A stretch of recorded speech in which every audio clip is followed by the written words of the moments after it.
Canadian പ്രധാനമന്ത്രി mark Carney ഡൽഹിയിൽ ഇന്ന് രാവിലെ 10:30 മണിക്ക് കാർണി പ്രധാനമന്ത്രി നരേന്ദ്രമോദിയുമായി കൂടിക്കാഴ്ച നടത്തുന്നുണ്ട്.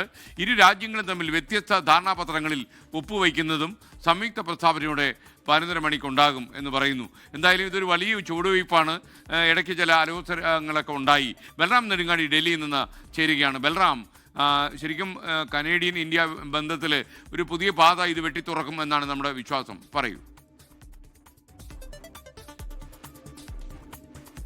എസ് കെ സൂചിപ്പിച്ച പോലെ തന്നെ ഇന്ത്യ കാനഡ ബന്ധം കഴിഞ്ഞ വർഷങ്ങളിൽ ഏറെ മോശമാകുന്ന ഒരു സാഹചര്യം ഉണ്ടാവുകയും രണ്ട് രാജ്യങ്ങളും തമ്മിൽ ഒരു നയതന്ത്ര യുദ്ധത്തിലേക്ക് കടക്കുകയും ചെയ്തിരുന്നു. അവിടെ നിന്നും കഴിഞ്ഞ മാസങ്ങളിൽ സാഹചര്യം മെച്ചപ്പെട്ടിരുന്നു.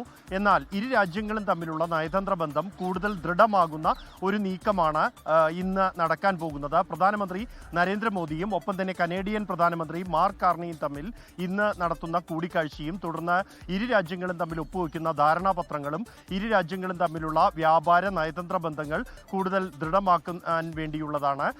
ഇതിൽ ഏറ്റവും പ്രധാനം US-ഉമായുള്ള വ്യാപാര പ്രശ്നങ്ങൾ നേരിടുന്ന രാജ്യങ്ങളാണ് ഇന്ത്യയും കാനഡയും എന്നുള്ള സാഹചര്യവും ഈ ഒരു കൂടിക്കാഴ്ചയ്ക്ക് പശ്ചാത്തലമായി ഉണ്ട്. ഇന്ന് 11:45 ഇരു രാജ്യങ്ങളും സംയുക്ത പ്രസ്താവന നടത്തും. രണ്ട് നേതാക്കളും മാധ്യമങ്ങളെ കാണും. ഈ സംയുക്ത പ്രസ്താവനയോടെ ഈ രണ്ട് രാജ്യങ്ങളും തമ്മിലുള്ള സംഘർഷം അവസാനിപ്പിച്ച് ബന്ധം ദൃഢമാക്കാനുള്ള നീക്കം അത് ഔദ്യോഗികമായി തന്നെ പ്രഖ്യാപിക്കപ്പെടും എന്നാണ് പ്രതീക്ഷിക്കുന്നത്.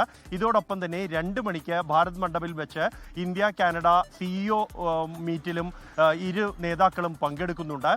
കഴിഞ്ഞ കാലങ്ങളിലുണ്ടായ പ്രശ്നങ്ങളെല്ലാം പരിഹരിച്ച് കൂടുതൽ ആഴത്തിലുള്ള വ്യാപാരവും നയതന്ത്ര ബന്ധവും ഇരു രാജ്യങ്ങളും തമ്മിൽ ഉണ്ടാക്കാൻ ലക്ഷ്യം വെച്ചാണ് ഇത്തരത്തിൽ ഒരു സന്ദർശനം. ഒപ്പം തന്നെ ഈ പശ്ചിമേഷ്യൻ മേഖലയിലുണ്ടായ സംഘർഷ സാഹചര്യവും ഇരു നേതാക്കളും തമ്മിൽ ചർച്ച ചെയ്യുമെന്നാണ് പ്രതീക്ഷിക്കുന്നത്. ലോകത്തെവിടെയായാലും ഏത് സമയത്തും 24 വാർത്തകളും ഓഗ്മെന്റഡ് റിയാലിറ്റി പാക്കേജുകളും എക്സ്പ്ലെയിനറുകളും വിശദമായി കാണാൻ ഞങ്ങളുടെ YouTube ചാനൽ നിങ്ങൾക്ക് സബ്സ്ക്രൈബ് ചെയ്യാം.